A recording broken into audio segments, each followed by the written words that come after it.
중국을 방문하고 있는 북한 김정은 위원장이 시진핑 주석과 회담을 열어 2차 북미 정상회담을 사전 조율하고 북중 관계 강화 방안을 논의했습니다. 저녁엔 부인 리설주 여사와 함께 생일 축하를 겸한 환영 만찬에도 참석했습니다.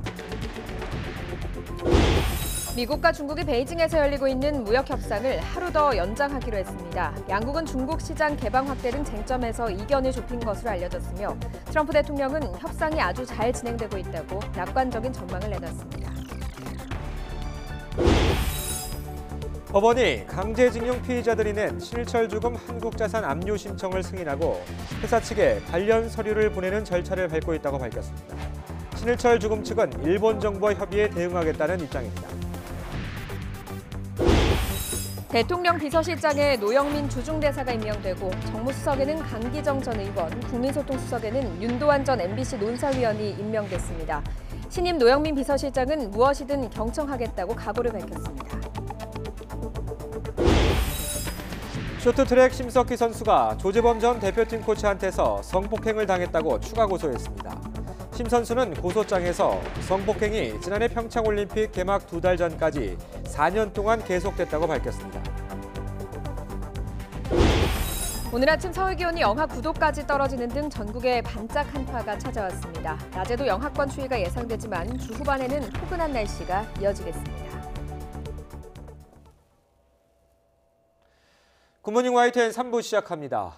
북한 김정은 위원장이 3박 4일 일정으로 열차를 타고 베이징을 방문해 시진핑 주석과 회담했습니다. 트럼프 대통령과의 정상회담을 앞두고 중국과 사전 조율을 위해 방중한 건데 시 주석은 생일을 맞은 김 위원장을 위한 만찬도 함께했습니다. 박병한 기자가 보도합니다. 트럼프 미 대통령과의 2차 정상회담을 앞둔 김정은 위원장이 다시 베이징을 찾았습니다. 특별열차편으로 베이징역에 도착한 김 위원장. 중국 공산당 정치국 상무위원급이 마중하는 환대 속에 김 위원장 일행의 차량은 사이드카 수십 대의 호위를 받으며 조호대로 이동했습니다.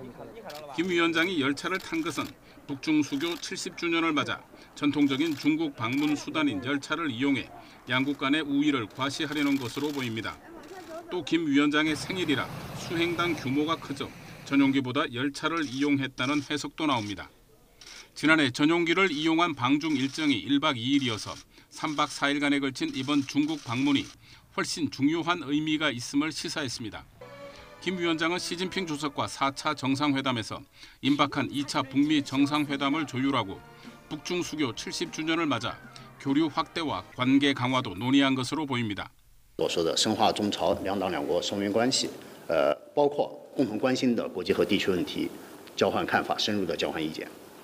저녁에는 김 위원장의 부인 리설주 여사도 참석한 가운데 시진핑 주석 부부 주최로 생일 축하를 겸한 환영 만찬이 열렸습니다. 북한과 중국은 4차 정상회담을 통해 북한이 중국의 지원을 받고 있음과 동시에 중국도 북한에 대한 영향력이 있음을 트럼프 대통령에게 과시하려는 의도인 것으로 분석됩니다. YTN 박병환입니다. 국가정보원은 김정은 위원장이 시진핑 주석과 평화협정 문제를 논의할 것으로 보인다고 분석했습니다. 텐진을 비롯한 중국의 개혁 개방 도시를 시찰할 수도 있다고 내다봤습니다. 보도에 강정규 기자입니다. 김정은 북한 국무위원장의 방중 의제는 올해 신년사를 통해 어느 정도 예고됐습니다. 정전협정 당사자들과의 긴밀한 연계 밑에 조선반도의 현 정전 체계를 평화 체제로 전환하기 위한 다자 협상도 적극 추진하여 항구적인 평화 보장 토대를 실질적으로 마련해야 합니다. 한반도 평화 체제는 지금의 정전협정을 평화협정으로 대체하는 것으로 정전협정 당사자인 중국을 염두에 둔 발언이기 때문입니다. 국가정보원도 김 위원장이 시진핑 중국 국가주석과 평화협정 문제를 논의할 것으로 보인다고 국회에 보고했습니다. 지난해 비핵화 협상 과정에서 거론돼 온 남북미 종전선언이 사실상 불발된 가운데 중국을 끌어들여 평화협정 체결에 새로운 국면을 조성해 보려는 의도로 풀이됩니다. 국정원은 또 김 위원장이 베이징 근처의 항구 도시 텐진에 갈 가능성도 있다고 내다봤습니다. 텐진은 지난 2010년 아버지 김정일 국방위원장이 낮은 선봉항 개발 모델로 시찰했던 곳입니다. 당시 김정일 위원장은 특별열차로 텐진을 먼저 들렀다가 베이징으로 갔는데 이번엔 방중 마지막 날 텐진을 거쳐 평양에 돌아갈 수도 있습니다. 방중 이튿날 경제 시찰에 나설 경우 지난해 박태성 부위원장이 먼저 답사했던 상하이나 시안 등 원거리 일정도 거론되고 있습니다. 핵 대신 경제를 국정의 최우선 과제로 내세운 김 위원장이 중국의 개혁개방 도시를 둘러보는 건 미국을 향해 제재 완화를 요구하는 행보로도 풀이됩니다. YTN 강정규입니다. 가장 큰 관심은 김 위원장의 중국 방문이 북미 정상회담에 미칠 영향입니다. 그런데 북미가 2차 정상회담 준비에 시동을 건 것으로 전해졌습니다. 워싱턴에서 김희준 특파원이 보도합니다. 조윤재 주미대사는 새해 첫 특파원 간담회에서 올해는 불확실성이 많으면서도 한반도 미래에 중요한 해가 될 것 같다고 운을 뗐습니다. 이어 김정은 위원장이 중국을 방문한 가운데 북미 역시 물밑 접촉을 이어가고 있다며 교착 국면에 물꼬가 트인 것으로 진단했습니다. 북미 간 정상회담을 위한 물밑 접촉이 지속되고 있는 것으로 보입니다. 북미 모두 대화 의지를 분명히 한 만큼 조만간 정상회담 준비도 본격화할 것으로 내다봤습니다. 트럼프 대통령이나 김정은 위원장이 확고한 의지를 가지고 있기 때문에 멀지 않아 이를 위한 준비회담이 열릴 수 있지 않을까 그렇게 기대하고 있습니다. 북미 물밑 접촉에는 미국 측에서 비건 국무부 대북 특별대표 라인이 나서고 있지만 비건 대표와 최선희 북한 외무성 부상 사이의 실무 접촉은 아직 가시화하지 않은 것으로 전해졌습니다. 실무 접촉보다 폼페이오 장관의 방북 등 고위급 회담부터 열릴 가능성이 높은 것으로 알려졌습니다. 한편 워싱턴 포스트는 김 위원장의 4차 방중이 북미 간 화해 분위기가 흔들릴 경우 다른 선택지가 있다는 은근한 경고를 보낸 것이라고 해석했습니다. 북미 두 정상의 톱다운식 담판에 기대를 걸면서도 협상이 잘 풀리지 않을 경우 중국과의 밀착을 안전판 삼겠다는 포석이라는 분석입니다. 워싱턴에서 YTN 김희준입니다. 김정은 위원장의 방중이 미국과 무역 협상을 벌이는 중국에 지렛대를 제공할 것이라고 미 월스트리트 저널이 보도했습니다. 이 신문은 중국은 미국과의 무역 분쟁에서 북한 문제를 하나의 지렛대로 볼 수 있다면서 이같이 평가했습니다. 김 위원장의 방중을 계기로 북핵 문제 해결을 위한 중국의 역할이 다시 강조되고 또 미국과의 무역 협상에서 중국의 입지를 강화해 줄 수 있다는 분석입니다. 네, 통계청이 방금 전 지난해 12월 고용지표를 발표했습니다. 지난해 12월 취업자는 2,663만 8천 명으로 1년 전보다 3만 4천 명 증가하는 데 그쳤습니다. 이로써 지난해 11월 취업자 증가폭이 16만 5천 명에 달했던 취업자 수는 한 달 만에 10만 명 아래로 떨어졌습니다. 통계청은 지난해 연간 취업자 수도 발표했는데요. 지난해 취업자 수는 연간 9만 7천 명이 증가한 것으로 나타나서 10만 명에도 미치지 못했습니다. 이에 따라 2017년 31만 6천 명의 증가를 기록했던 취업자 수는 1년 만에 20만 명 이상이 줄었습니다. 지난해 12월 실업률은 3.4%로 1년 전보다 0.1%포인트 상승했고 청년층 실업률은 0.6%포인트 떨어진 8.6%를 기록했습니다. 보다 자세한 소식은 정리가 되는 대로 다시 전해드리겠습니다. 베이징에서 무역 협상을 진행 중인 미국과 중국이 일정을 하루 더 연장하기로 했습니다. 양측이 입장차를 좁히면서 협상을 좀 더 이어가기로 한 건데 트럼프 미국 대통령도 협상이 아주 잘 진행되고 있다고 했습니다. 뉴욕에서 김영수 특파원입니다. 이틀 동안 베이징에서 협상을 벌인 미국과 중국이 오늘 사흘째 협상을 이어갑니다. 양측의 차관급 실무 대표단은 어젯밤 늦게까지 협상을 벌였고 추가 논의를 위해 일정을 하루 연장하기로 했습니다. 미국 대표단의 스티븐 윈버그 에너지 차관보는 기자들에게 협상이 잘 진행되고 있다고 밝혔습니다. 도널드 트럼프 대통령도 트위터를 통해 중국과 협상이 아주 잘 진행되고 있다며 거듭 낙관적인 전망을 내놨습니다. 트럼프 대통령은 지난 주말에도 중국이 합의를 이루고 싶어 한다며 자신감을 드러냈습니다. 월스트리트 저널은 중국이 미국산 상품과 서비스를 추가로 사들이고 중국 시장 개방을 확대하는 문제에 진전이 있었다고 보도했습니다. 특히 미국이 강하게 요구하고 있는 합의 이행 보증 방안도 구체적으로 논의했다고 전했습니다. 미국 언론들은 중국이 지난달부터 미국산 콩 수입을 재개하고 미국산 자동차에 추가 관세 부과를 중단하는 등 협상 타결에 강한 의지를 나타내고 있다고 지적했습니다.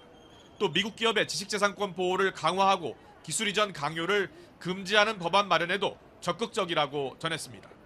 미중 협상이 순조롭게 진행되면서 조만간 로버트 라이트하이저 미 무역 대표부 대표와 류혀 중국 부총리 간 강요급 후속 협상도 열릴 것이란 기대가 높아지고 있습니다. 뉴욕에서 YTN 김명수입니다. 대구지방법원 포항지원은 신일철 주금 옛 친일본 제철의 강제동원 피해자 변호인단이 신청한 신일철 주금 한국자산 압류 신청을 지난 3일 받아들이고 회사 측에 관련 서류를 보내는 절차를 밟고 있다고 밝혔습니다. 압류명령 결정은 피해 날에 서류가 송달되는 즉시 효력이 발생하게 됩니다. 압류명령 결정만으로는 기업 운영에 문제가 생기진 않지만 신일철 주금은 변호인단이 신청한 피해 날 주식 8만 1,075주에 대한 매매와 양도권 등을 잃게 됩니다. 이와 관련해 신일철 주금은 일본 정부와 협의해서 대응하겠다는 입장을 밝혔습니다. 신일철 주금 관계자는 한국 법원으로부터 통지가 오지 않아서 결정 내용을 확인하지 못했다면서 계속 일본 정부와 협의하면서 적절히 대응해 나가겠다고 밝혔습니다. 일본 정부는 한일 청구권 협정에 기초해서 한국 정부에 협의 요청하거나 제3국의 위원을 포함한 중재위원소 설치, 국제사법재판소 제소 등 대안 조치를 고려 중인 것으로 알려졌습니다.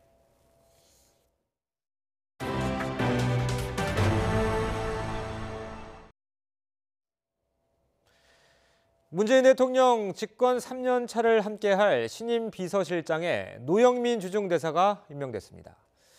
노 신임 실장은 3선위원을 지냈으며 2012년 대선 때 문재인 후보 비서실장, 지난 대선 때는 조직본부장을 맡은 대표적인 이른바 친문 인사로 꼽힙니다.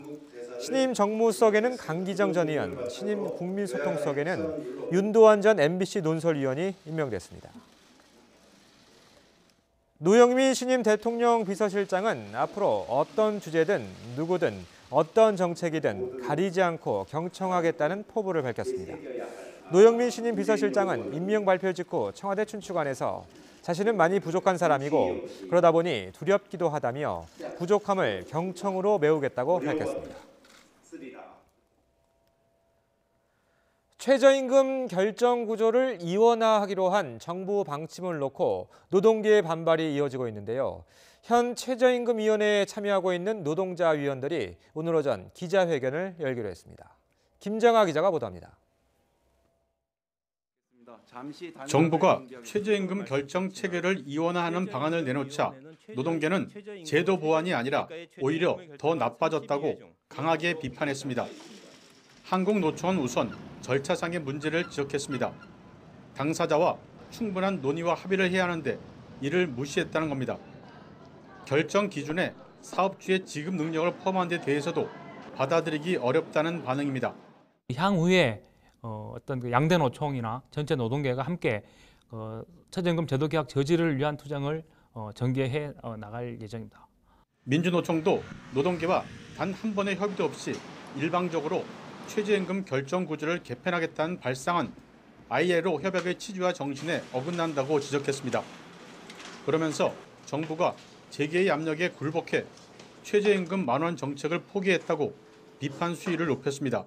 이런 구조에 참여해서 결정하는 것에 대한 불편 부당성을 좀 알리려고 합니다.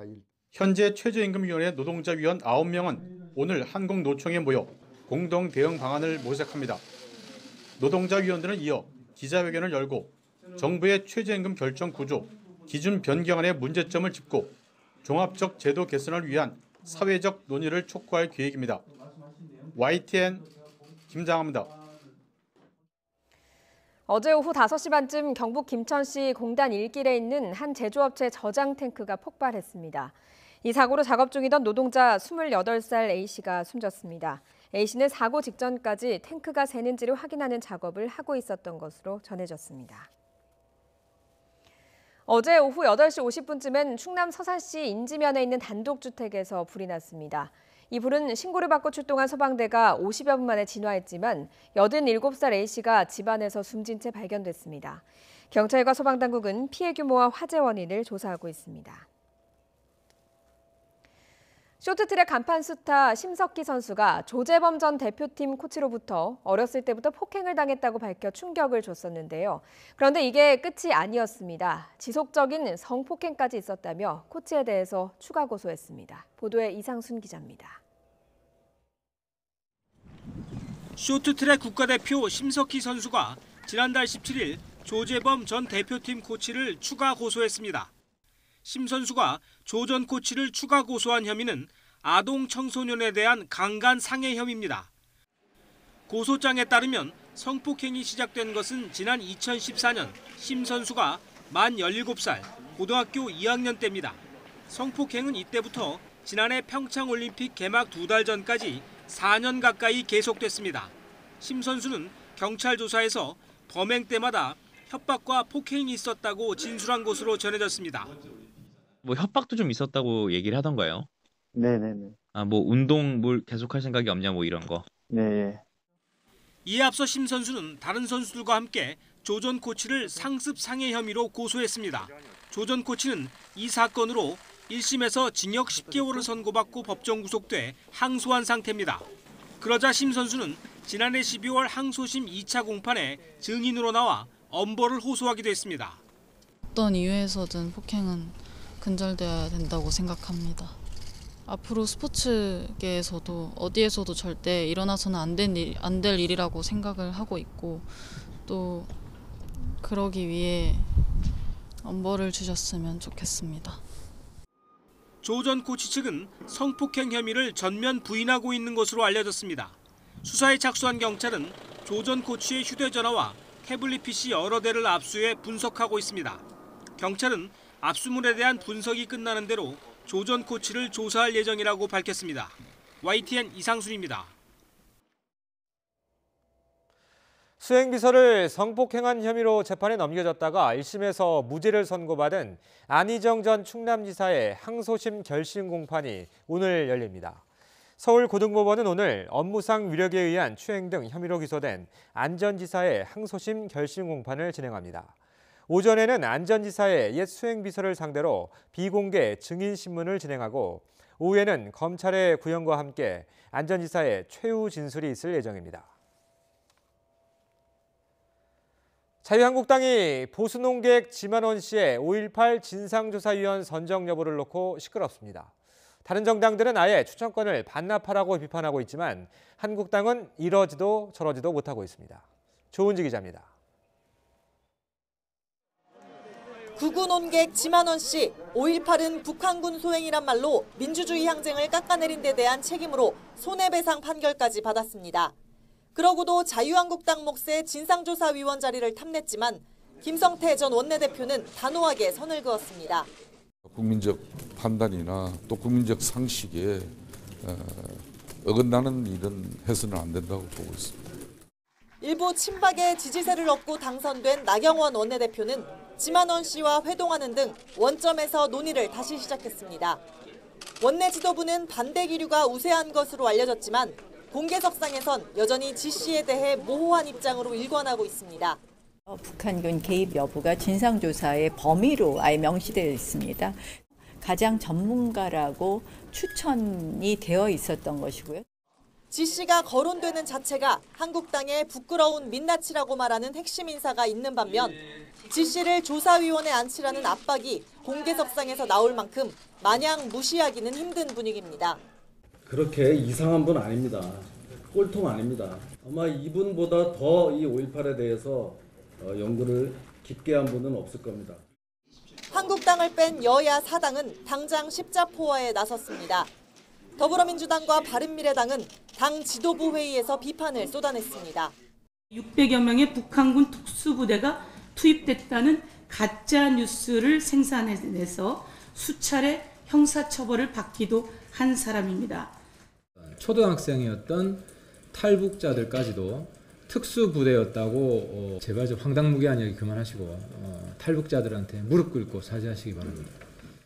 민주평화당과 정의당은 아예 한국당 몫의 추천권을 내놓으라고 촉구했습니다. 자유한국당은 여야 4당의 날선 비판에 일일이 대응하지 않고 있는데 당내에서는 형사처벌까지 받은 극우 인사에 대해 서둘러 명확한 입장을 내야 한다는 의견도 나옵니다. YTN 조은지입니다. 더불어민주당이 오늘 당원자격심사위원회를 열고 무소속 손금주 이용호 의원의 입당 복당 심사를 벌일 계획입니다. 지난 총선 때 국민의당 소속이었던 두 의원은 바른미래당과 민주평화당이 분화하는 과정에서 탈당에 나온 뒤 1년 가까이 무소속으로 있다가 지난달 말 민주당에 입당 신청서를 냈습니다. 민주당 당원자격심사위는 해당 행위나 비리 전력이 있는지 등을 따진 뒤 두 의원을 당에 들일지를 결정할 계획이지만 당내 반발이 만만치 않아 결론이 미뤄질 가능성도 있습니다. 자유한국당이 서울 강남과 대구 경북, 부산 경남 지역 등 당의 전통적인 강세 지역에서 공개 오디션을 방식으로 당협위원장을 선발합니다. 조직강화특별위원회는 오는 10일부터 사흘 동안 15개 지역에서 36명 후보자가 상호 토론과 질의응답 등을 통해 경합한다며 오디션 당일 현장에서 결과를 발표한다고 밝혔습니다.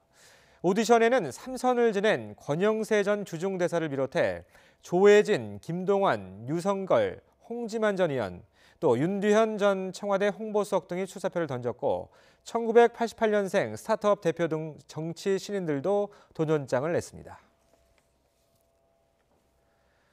최근 유시민 노무현재단 이사장의 유튜브 방송이 큰 관심을 끌자 더불어민주당 이해찬 대표도 직접 인터넷 방송에 도전장을 냈습니다. 직접 들어보시죠. 알릴레오 그거 해가지고 막 화산이 폭발한 것 같더구만요. 그러니까 뭐 조회수가 뭐 200만이 넘고 구독자가 뭐 50만이 넘었다고 그걸 보고서 야 거대한 화산이 폭발했구나 하는 그런 느낌을 받았는데 괜히 저도 이거 해가지고 쪽팔리는 거 아닌가 모르겠네요. 그런 거 보고 헬리콥터 앞에서 선풍기 튼다.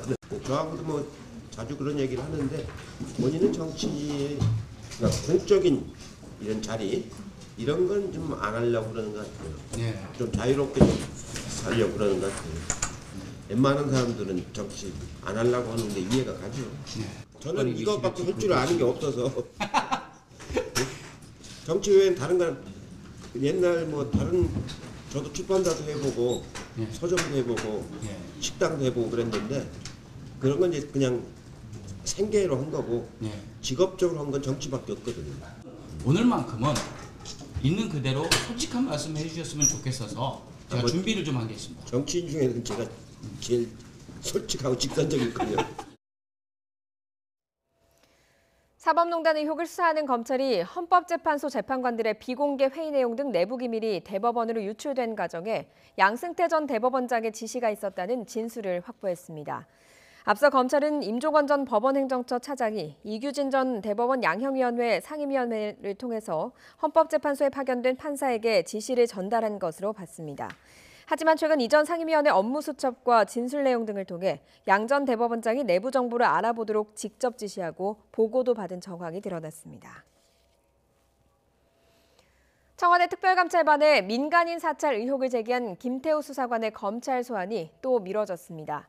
김 수사관의 변호인은 오늘로 예정됐던 세 번째 소환 조사를 검찰과 조율해서 하루 뒤인 내일 오전으로 변경했다고 밝혔습니다. 변호인 측은 김 수사관의 대검찰청 징계위 출석 대응과 자료 준비에 시간이 필요해서 불가피하게 출석 일정을 바꿨다고 설명했습니다. 부산 해운대 고층 오피스텔 근처에서 강아지 3마리가 떨어져 죽은 채로 발견됐습니다. 경찰은 20대 여성이 키우던 강아지들을 창밖으로 던진 것으로 보고 있습니다. 차상은 기자입니다. 부산의 한 오피스텔 근처에서 흰색 강아지 3마리가 떨어진 채 발견된 건 새벽 0시 50분쯤. 바닥에 무엇인가 부딪히는 소리를 들은 시민들이 가까이 다가갔을 땐 강아지의 숨은 끊어진 상태였습니다. 갑자기 탁탁탁 소리 나더니 사람들 옆에 그 주변에 또 담배 피는 사람 다 깜짝 놀라더라고요. 뭐지? 근데 흰색깔 뭉치들이 딱 앞에 있는 거예요. 누군가 강아지를 창밖으로 던진 것으로 보고 수사에 나선 경찰은 오피스텔 고층에 거주하는 20대 여성 A씨를 용의자로 지목했습니다. 강아지 사체에서는 A씨가 소유자임을 알 수 있는 마이크로칩도 발견됐습니다. A씨가 자살을 암시하는 메시지를 친구에게 보낸 것을 확인한 경찰은 소방대원들과 함께 신병 확보에 나섰지만 A씨가 문을 열지 않고 버티면서 경찰 특공대가 창문으로 진입하고 바깥에선 현관문을 뜯는 상황까지 벌어졌습니다. 지인들 말에 의하면은 자살 우려 내지는 우울증 증세가 있었다. 그래서 접근이 조금 힘들었는데 경찰은 심한 불안 증세를 보이는 A씨가 안정을 되찾으면 정확한 범행 동기를 조사할 계획이라고 밝혔습니다. YTN 차상은입니다. 가전과 IT 분야 신기술이 총집결하는 세계 최대 가전 전시회 CES 2019가 미국 현지 시각으로 8일 아침 라스베이거스에서 공식 개막했습니다. 이번 전시회에는 전 세계 150여 개 나라에서 4,400여 개 업체가 참여해서 가전과 IT 분야의 신기술을 전시합니다. 특히 인공지능 AI 기술을 비롯해서 최근 상용화 경쟁이 치열한 5G 기술을 활용한 가전 신기술이 치열한 경쟁을 펼칠 것으로 보입니다. 이 CES 2019가 열리는 라스베이거스에서 미래에나 들릴 법한 소식이 들려왔습니다. 인공지능 로봇과 자율주행차 사이에 교통사고가 난 건데요. 최소라 기자가 보도합니다. 길가에 서 있는 휴머노이드 로봇 옆으로 자동차 한 대가 돌진합니다. 자동차는 로봇과 부딪히더니 그대로 지나쳐버립니다. 평범한 교통사고 같지만 사고의 당사자는 테슬라 자율주행차와 러시아의 인공지능 로봇 프로모봇이었습니다. 세계 최대 IT 가전 박람회인 CES를 앞두고 전시장으로 가던 로봇이 변을 당한 겁니다. 러시아 로봇 회사 측은 이 사고로 하류 임대료가 $2,000에 달하는 로봇의 머리와 팔이 심하게 부서졌고 작동 메커니즘이 손상되는 등 큰 피해를 봤다고 밝혔습니다. 로봇들은 당시 전시장으로 이동 중이었는데 로봇 한 대가 대열에서 빠져나와 주차장으로 향한 것으로 나타났습니다. 테슬라 자동차는 접촉 사고를 내고도 50m를 더 달린 후에야 멈춰섰습니다. 현지 경찰과 업체 측은 로봇이 왜 무리를 이탈했는지와 자율주행차가 사고를 내고 지나친 이유 등을 조사하고 있습니다. 앞서 프로모봇은 2년 전에도 실험실을 탈출한 전력이 있습니다. 문이 열린 틈을 타 밖으로 나온 로봇은 배터리가 방전될 때까지 약 40분 동안 도로를 활보하며 시내 교통을 마비시키기도 했습니다. 하지만 제조사가 로봇을 홍보하기 위해 노이즈 마케팅을 벌였다는 의혹이 일면서 이번 교통사고 역시 홍보전 아니냐는 곱지 않은 시선을 받고 있습니다. YTN 사이언스 최소라입니다. 네, 한 주의 중반에서 반짝 한파가 찾아왔습니다. 요 며칠 날이 크게 춥지 않았던 터라 오늘 몸으로 느껴지는 추위가 심한데요. 오늘 아침 서울의 기온은 영하 9.4도로 어제 아침보다 4도가량이 낮고요. 낮에도 영하 1도로 종일 영하권에 머물겠습니다. 경기 북부와 강원, 충북과 경북 내륙 지역에 한파주의보가 발효 중입니다. 오늘 아침 철원 김어읍의 기온이 영하 20.3도로 전국에서 가장 춥고요. 대관령 영하 20.1도, 파주 영하 15.1도 등 어제보다 2도에서 9도가량 낮은 기온을 보이고 있습니다. 낮에도 기온이 크게 오르지 못하겠는데요. 서울 영하 1도, 광주 4도, 대구 5도, 대전 2도로 어제보다 1도에서 4도가량 낮겠습니다. 오늘 전국의 하늘 표정은 대체로 맑겠습니다. 울릉도와 독도에는 아침까지 1cm 안팎의 눈이 조금 온 뒤 그치겠습니다. 맑은 날씨 속에 대기는 더욱 메말라가고 있습니다. 동해안에는 건조경보가, 전국 대부분 지역에 건조주의보가 발효 중인데요. 강한 바람에 작은 불도 크게 번지기가 쉬운 만큼 불씨 관리 철저히 해주시기 바랍니다. 내일부터는 금세 예년 기온을 회복해서 온화한 겨울 날씨가 다시 이어지겠습니다. 하지만 그만큼 미세먼지가 기승을 부릴 가능성이 크니까요. 건강관리에 신경 써주시기 바랍니다. 지금까지 태평로에서 YTN 박현실입니다. 수요일 굿모닝 YTN 여기까지입니다. 내일 아침도 부지런히 준비하겠습니다. 고맙습니다.